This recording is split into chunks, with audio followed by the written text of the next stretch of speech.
ಮಕ್ಕಳೇ, 4ನೇ ಕ್ಲಾಸಿನಲ್ಲಿ ಓದುವ ಗುಂಡ ಓಡೋಡಿ ಬರ್ತಾ ಇದ್ದಾನೆ.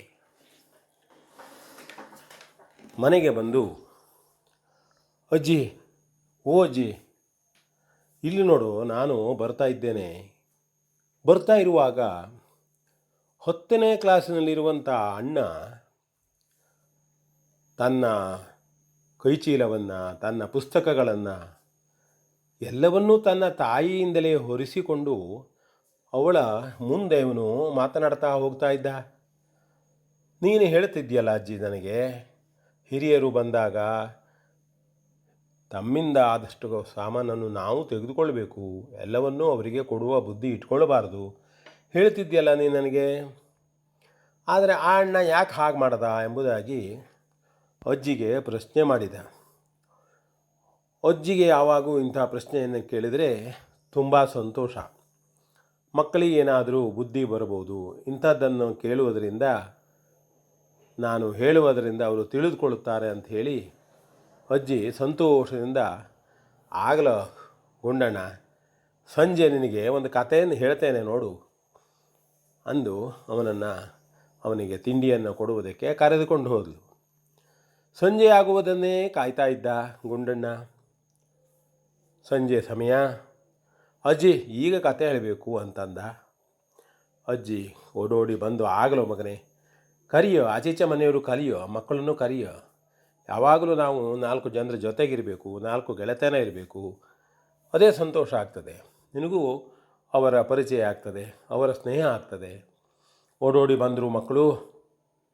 ಅಜ್ಜಿ ಕತೆ ಹೇಳಲಿಕ್ಕೆ ಶುರು ಮಾಡಿದ್ಲು. ನೋಡಿ ಮಕ್ಕಳೇ, ಒಂದು ಊರಿನಲ್ಲಿ ಶಾಲೆ, ಎಲ್ಲ ಕಡೆ ಇರುವಾಗೆ ಶಾಲೆ ಇತ್ತು. 7ನೇ ವರ್ಗದಿಂದ 10ನೇ ವರ್ಗದವರೆಗೂ ಒಂದು ಕಡೆ, ಪ್ರಾಥಮಿಕ ಶಾಲೆ ಇನ್ನೊಂದು ಕಡೆ. ಹೀಗಿರುವಾಗ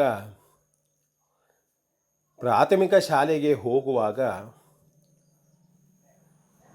ರವಿ ಎನ್ನುವನ ತಾಯಿ ಪ್ರತಿದಿನವೂ ಅವನ ಪಾಟಿ, ಪುಸ್ತಕ ಎಲ್ಲವನ್ನೂ ತಾನು ಹಿಡಿದುಕೊಂಡು ಬಂದು ಶಾಲೆಯವರಿಗೆ ಅವನನ್ನು ತಲುಪಿಸಿ ಅವನು ಒಳಗೆ ಕುಳಿತ ಅಂತಾದ ಮೇಲೆ ಹೋಗ್ತಿದ್ಲು. ಸರಿ, 1ನೇ ಕ್ಲಾಸಿನಲ್ಲಾಯಿತು, 2ನೇ ಕ್ಲಾಸ್ ಆಯಿತು, 3ನೇ ಕ್ಲಾಸ್ ಆಯಿತು, 4ನೇ ಕ್ಲಾಸ್ ಆದಮೇಲೆ ಕೆಲವರು ಹೇಳಿಕೊಂಡರು, ಅಯ್ಯೋ, ಇನ್ನೂ ಇವನಿಗೆ ತಾಯಿನೇ ಬರ್ತಾಳಲ್ಲ, ಸುತ್ತಮುತ್ತಲು ಗೆಳೆಯರು ಹೋಗ್ತಾ ಇದ್ದಾರೆ, ಯಾವ ತೊಂದರೆಯೂ ಇಲ್ಲ, ಯಾವ ಉಪಟಳ ಇಲ್ಲ, ಹೋಗ್ಬೋದಾಗಿತ್ತು. ಇಲ್ಲ, ತಾಯಿಗೆ ಭಾಳ ಪ್ರೀತಿ ಮಗನ ಮೇಲೆ, ಅವನನ್ನು ಮುದ್ದಾಗಿ ಸಾಕಿದವಳು, ಅವನಿಗೆ ಆಯಾಸ ಆಗಬಾರದು ಅನ್ನುವ ದೃಷ್ಟಿಯಿಂದ, ಇಲ್ಲ, 5ನೇ ಕ್ಲಾಸಿಗೂ 6ನೇ ಕ್ಲಾಸಿಗೂ ಆಯಿತು, 7ನೇ ಕ್ಲಾಸಿನವರೆಗೂ ಹಾಗೇ ಮಾಡಿದಳು. ಎಲ್ಲರೂ ನೋಡ್ತಾ ಇದ್ದರು. ಇಲ್ಲ, ಬರ್ತಾ ಹುಡುಗ ದೊಡ್ಡದಾಗಿ ಕಾಣ್ತಾ ಇದ್ದಾನೆ, ಆರೋಗ್ಯವಂತನಾಗಿದ್ದಾನೆ. ಅಮ್ಮ ಹಿಂದೆ ಸಾಮಾನು ಹೊತ್ತುಕೊಂಡು ಬರುವುದು, ಮುಂದೆ ಮಗ ಹೋಗುವುದು. ಆಚೀಚೆಯ ಮಕ್ಕಳನ್ನು ನೋಡಿ ಕೂಡ ಆ ಹುಡುಗ ಕಲಿತುಕೊಳ್ಳಲಿಲ್ಲ. ಹಾಗೆ ಅವನನ್ನು ಬೆಳೆಸಿದ್ಲು. ಪುಸ್ತಕ ಅಂತಲ್ಲ, ಮನೆಯಲ್ಲೂ ಕೂಡ ಎಲ್ಲವನ್ನೂ ಅವನಿಗೆ ಮಾಡಿಕೊಡುವುದು. ಇಲ್ಲಿ ಅವನಿಗೆ ಯಾವ ಕೆಲಸವನ್ನು ಕಲಿಸಲೇ ಇಲ್ಲ. ಶಾಲೆಗೆ ಬಂದು ಶಾಲೆಗೆ ಕುಳಿತುಕೊಳ್ಳುವುದು, ಪುಸ್ತಕವನ್ನು ಇಡೀ ದಿವಸ ಓದುವುದು, ರ್ಯಾಂಕ್ ಬರಬೇಕು ತನ್ನ ಮಗ, ಹಾಗೆ ಏನು ತಿಂಡಿ ಬೇಕೋ ಕೊಡುವುದು, ಹೀಗೆ ಮಾಡ್ತಾ ಅವನನ್ನು ಬೆಳೆಸಿದರು. ಹಾಗಾಗಿ ಅವನಿಗೆ ಬೇರೆ ವಿಚಾರವೇ ಬರಲಿಲ್ಲ. ಹೊರಗಿನ ಪ್ರಪಂಚದ ಜ್ಞಾನವೂ ಅವನಿಗೆ ಆಗಲಿಲ್ಲ. 10ನೇತೆ ಮುಗಿಯಿತು. ನಂತರದಲ್ಲಿ PUCಗೆ ಹೋಗುವಾಗ ಅಜ್ಜಿ ಬರಲಿಕ್ಕೆ ಆಗ್ತದೆಯೋ, ಹೊರ ಊರಿಗೆ ಹೋಗಬೇಕು, ಅಥವಾ ಮನೆಯವರು ಬರಲಿಕ್ಕೆ ಆಗ್ತದೆಯೋ? ಯಾರೂ ಬರಲಿಲ್ಲ. ತಾಯಿ ಬರಲಿಲ್ಲ. ತಾಯಿ ದುಃಖ ಮಾಡ್ತಾಳೆ, ಅಯ್ಯೋ, ಹೇಗೆ ಕಳಿಸೋದು ಮಗನಿಗೆ? ಸರಿ, ಎಲ್ಲ ತಾಯಿಯರಿಗೂ ಆಗುವಂಥದ್ದು.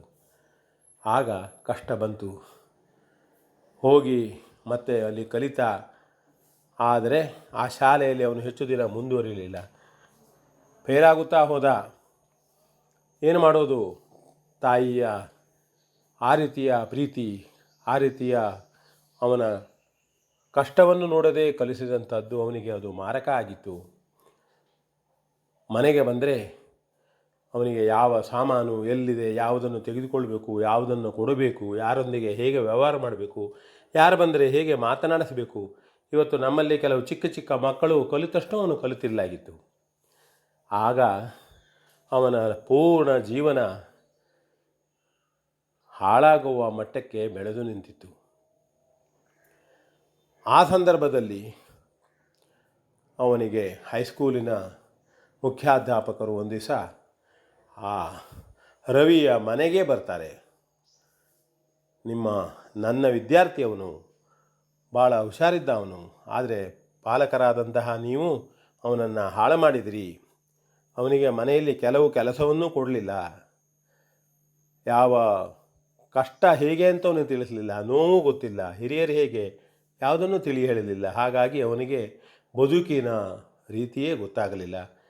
ಈಗಲಾದರೂ ನಿಧಾನವಾಗಿ ಅವನಿಗೆ ಎಲ್ಲವನ್ನೂ ಹೇಳಿ ಮುಂದೆ ಒಂದು ದಾರಿಯಲ್ಲ ಇನ್ನೂ ಹಲವಾರು ದಾರಿ ಇದೆ ಎಂದು ಹೇಳಿ ಆ ಗುರುಗಳು ಹೇಳಿದ ಮೇಲೆ ಆ ಪಾಲಕರಿಗೆ ಅರ್ಥ ಆಗ್ತದೆ.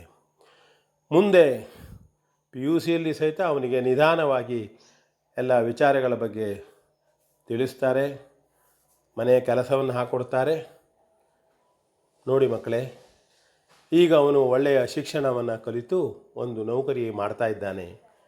ಇದು ನನಗೆ ತಿಳಿದಂತಹ ಒಂದು ಕತೆ. ಹಾಗಾಗಿ ನಾನು ಈ ಪುಟ್ಟ ಗುಂಡಣ್ಣನಾದರೂ ತಿಳಿದುಕೊಂಡಿದ್ದ ಅಂಥೇಳಿ ನನಗೆ ಖುಷಿಯಾಯಿತು. ಹಾಗೆ ಮಾಡಬಾರದು. ತಾಯಿ ತೆಗೆದುಕೊಂಡು ಹೋಗ್ತಾಳೆ, ಎಷ್ಟು ದಿನದವರೆಗೆ ಹಿಡ್ಕೊಳ್ತಾಳೆ.